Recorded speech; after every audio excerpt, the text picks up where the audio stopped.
Hello everyone, welcome to English smart class. आप सभी का आज की इस इंग्लिश की स्मार्ट क्लास में बहुत बहुत स्वागत है। आज हम लोग हमारी इंग्लिश की बुक की एक पोएम पढ़ेंगे।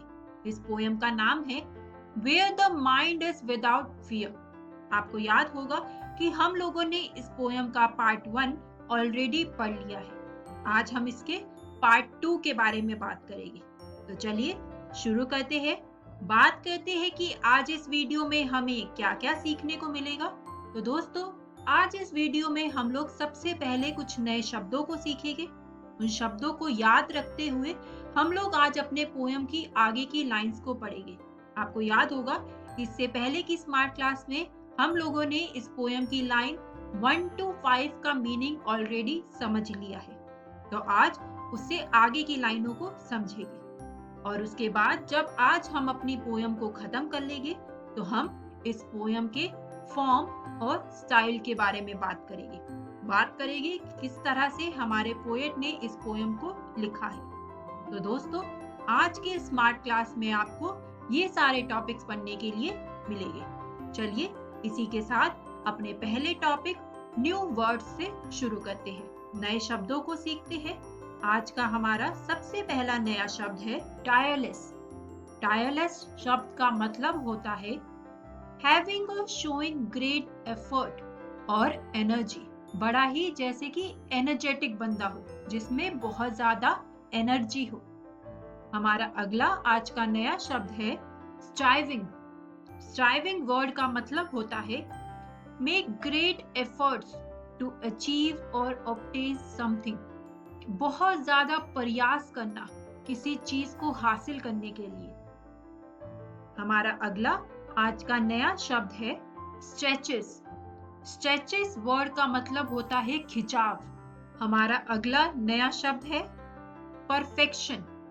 परफेक्शन वर्ड का मतलब होता है the quality of being perfect. अगला वर्ड है स्ट्रीम। स्ट्रीम वर्ड का मतलब होता है धारा। अगला वर्ड है डेयरी, यानी कि सुनसान। अगला नया शब्द है आज का डेजर्ट, यानी कि रेगिस्तान।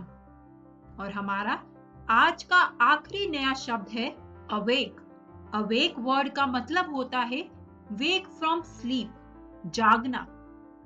तो दोस्तों, इन नए शब्दों को याद रखते हुए चलिए अपनी पोयम की आगे की लाइनों को देखते हैं। अगली लाइन को सबसे पहले रीड करते हैं। Where tireless striving stretches its arm towards perfection।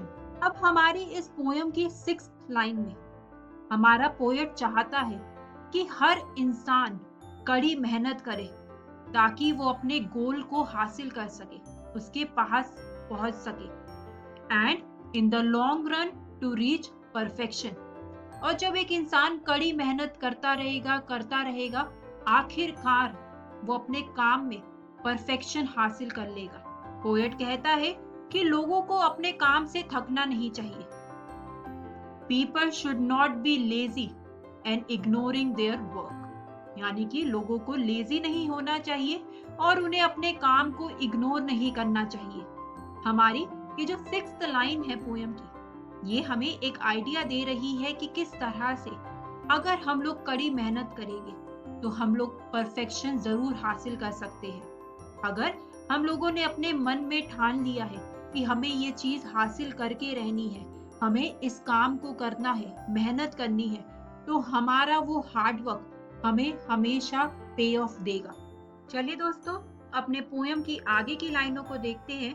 आगे अब हमारा पोएट लिखता है Where the clear stream of reason has not lost its way into the dreary desert, sand of dead habit। दोस्तों, अब इन अगली 2 लाइनों का मीनिंग थोड़ा सा कॉम्प्लेक्स है, तो इसे जरा ध्यान से सुनिएगा। इन दोनों लाइनों का मीनिंग समझने के लिए सबसे पहले हमें जानना जरूरी है कि एक मेटाफर क्या होता है।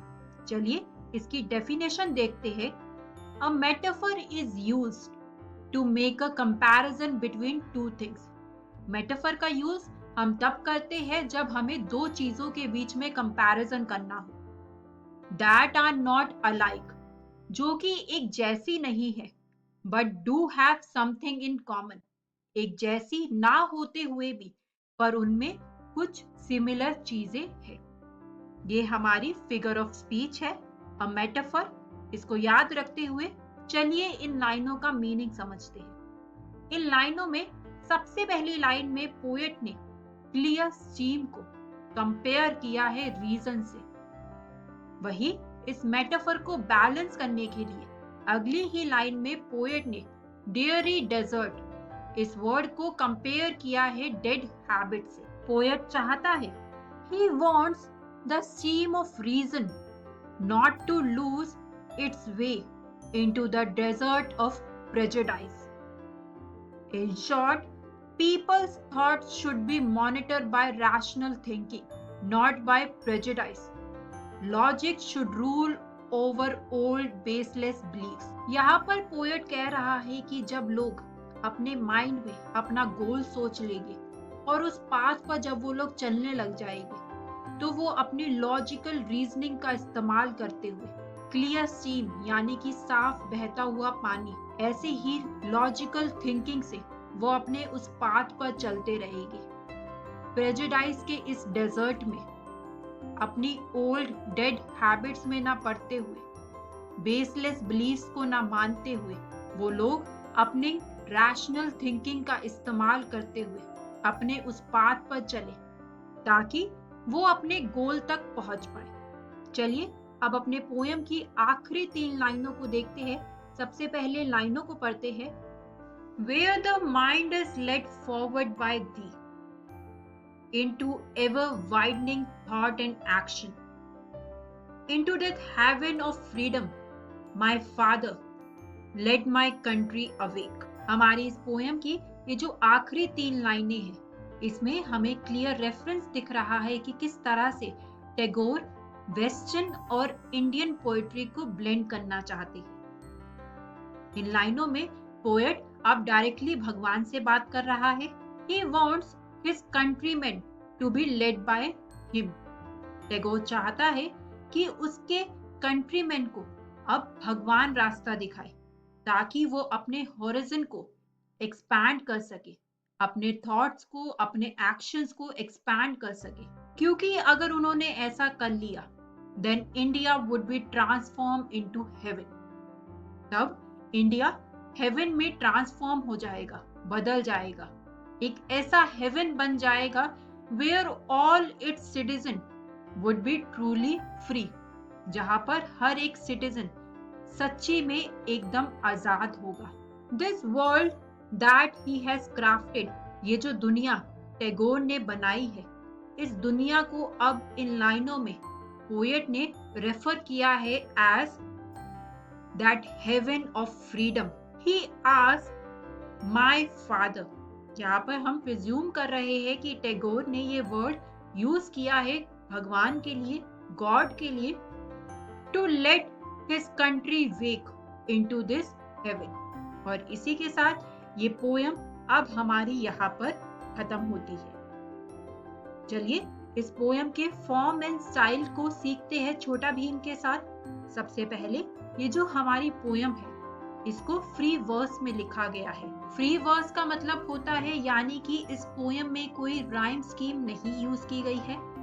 आगे, इंडीड नो राइम स्कीम और no particular metre is followed in writing the poem। यानी कि रविंद्रनाथ टैगोर ने इस पोयम को लिखते वक्त कोई भी पर्टिकुलर राइम स्कीम या फिर मीटर का इस्तेमाल नहीं किया है। हमारा अगला point, the poem is not in sonnet but the original Bengali version of the poem was in the form of a sonnet। यानी कि ओरिजिनली जब बंगाली लैंग्वेज में रविंद्रनाथ टैगोर ने इस पोयम को लिखा था तो वो सोनेट की फॉर्म में था, पर जब इसको इंग्लिश में ट्रांसलेट किया गया तब इसमें सोनेट का फॉर्म इस्तेमाल नहीं किया गया। और दोस्तों, इसी के साथ ये पोयम अब हमारी यहीं पर खत्म होती है। बात करते हैं कि आज इस वीडियो में हम लोगों ने क्या सीखा। आज इस स्मार्ट क्लास में हम लोगों ने सबसे पहले कुछ नए शब्दों को सीखा, उसके बाद आज हमने हमारी पोयम की आगे की लाइन का मीनिंग समझा और साथ ही साथ आज हमने इस पोएम के फॉर्म और स्टाइल के बारे में भी बात करी। दोस्तों, ये पोएम है हमारी बुक डालिया से। आज जब हमने ये पोएम खत्म कर ली है, तो घर जाकर इस पोएम को दोबारा से रीड करना ना भूलिएगा। ये पोएम थोड़ी सी डिफिकल्ट है, इसका मीनिंग थोड़ा सा कॉम्प्लेक्स है, इसीलिए इस पोएम को घर जाकर दोबारा रीड जरूर करिएगा। अब मैं आपसे मिलूंगी नेक्स्ट स्मार्ट क्लास में। Thank you.